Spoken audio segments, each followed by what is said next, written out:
Hi everybody, it's Bill Huizenga here from the nation's capital. Obviously behind me here is the Capitol and the Dome, and the House of Representatives over on this side, where we've done our work. September 19, we passed a bill, actually had a Democrat vote with us on keeping the government open with a clean CR, meaning it was going to be last year's funding, no changes to programs, none of the things that were going on. It was simply to keep the government open while negotiations continued for the other issues that we have to struggle with and deal with. That got sent over to the Senate. This was on September 19, where all of the Republican senators plus John Fetterman voted for that.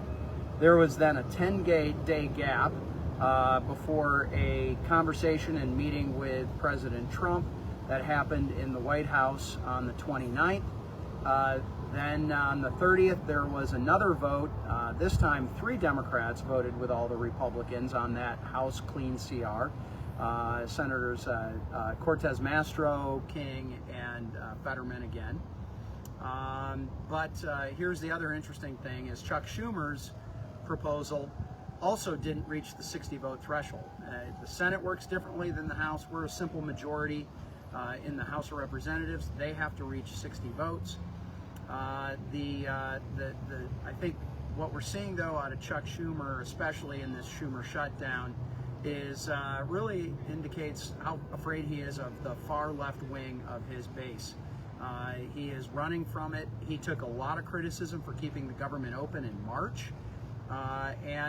He's bound and determined to rectify that, apparently, and that is unfortunate, because we are going to see real impacts to citizens here in the not too distant future, whether it's our troops, whether it's Coast Guard and Border Patrol and others that are keeping our country safe, but it's also programs like WIC that may have some funds left over from this previous fiscal year. But that's going to be disappearing here in the next week or so. So they've got to get this done. Today at sunset is the Jewish holiday Yom Kippur, and so they won't be in session again till Friday. At which point, John Thune has said that they will take that bill up, the House bill again, and see if there's been some pressure that's been applied. We have swing states like Michigan, frankly, that have senators that are voting no on this, on keeping the government open. And their demands are pretty unreasonable. Here's one of them. They want a permanent change to what was a temporary program with COVID funds. This was an expansion of subsidies for the ACA during COVID, and it was supposed to be a temporary expansion because of COVID and people working and not working and all those things that we all lived through back in the day. But they're now wanting to make that a permanent change to the law in a temporary spending bill, in a temporary funding bill. So we should not be doing that. And whether it's a big issue and a big debate like that, or a small issue like whether we're going to keep PBS funded, that's what they are holding this up on.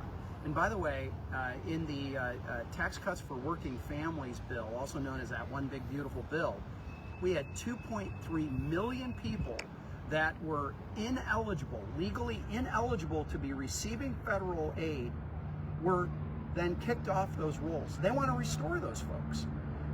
Those might be people that are here without proper documentation. Those are people that are outside the income limits. Those are people that have been fraudulent.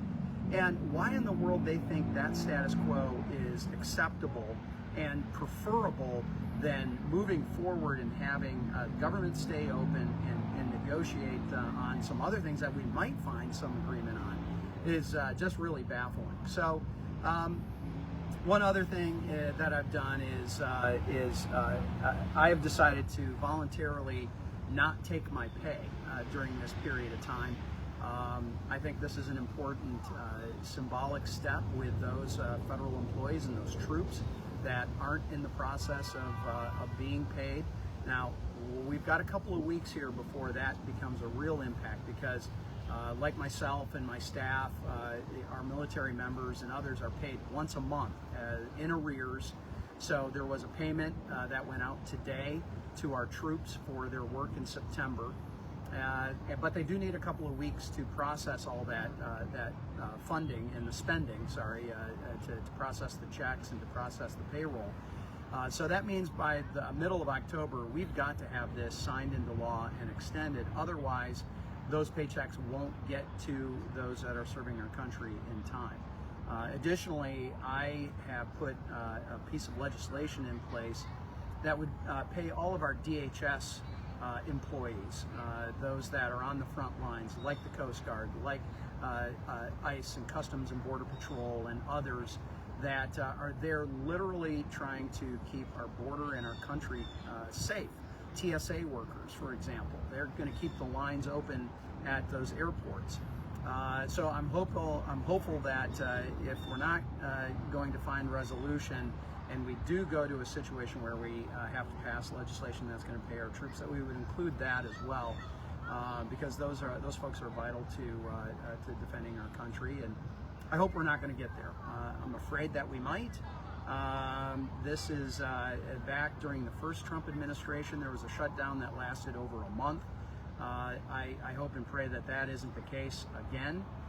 But again, I think this is more about the politics of it than the policy surrounding it.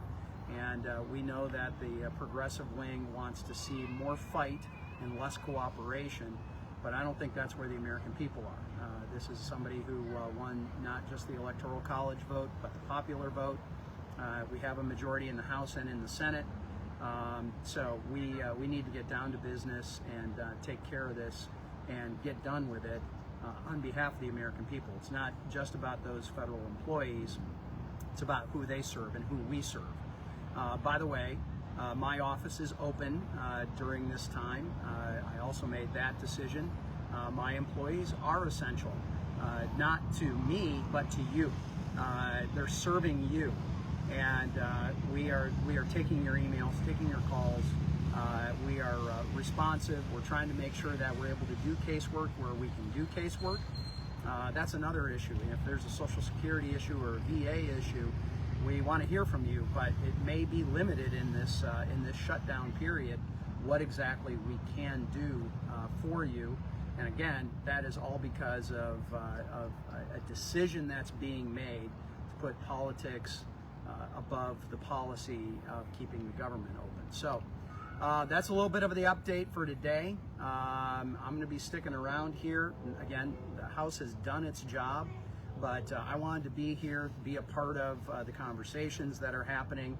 As I think I had mentioned, there was a call with Russ Voigt, the head of Office of Management and Budget, and the House leadership on what they're looking at doing in the administration, how they are trying to keep things open as long as they possibly can. They're allowing those programs like WIC to operate until their funding literally runs out and they have no more additional funding left over from last year. But he did say that they're prepared to start doing those layoffs. It will and potentially what's called a RIF, reduction in force, which would mean permanent layoffs. And it's not about the people; it is about the position that those folks occupy, and whether that's the core function of what the federal government's doing.